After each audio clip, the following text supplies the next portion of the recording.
आम्ही अनेक वर्ष काम त्यांच्याबरोबर केलं, त्याच्यात आमच्या भागाचा सुद्धा बऱ्यापैकी फायदा आम्ही त्यांच्याकडनं करून घेतला.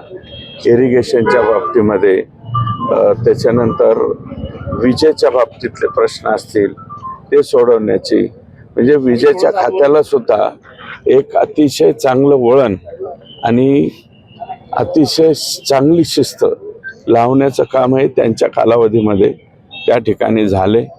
माझ्या इथली जी सीना मेहकरी योजना आहे ती योजना मराठवाड्याच्या मंत्रिमंडळाच्या बैठकीमध्ये ठेवून मंजूर करून घेऊन ती करून देण्याचं काम केलं.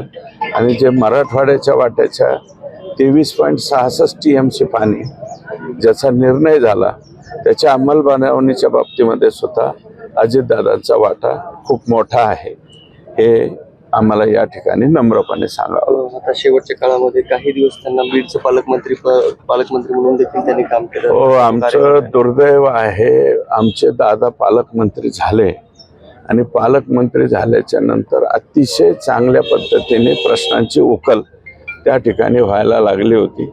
परंतु आम्हाला शाप आहे का काय असं वाटायला लागले.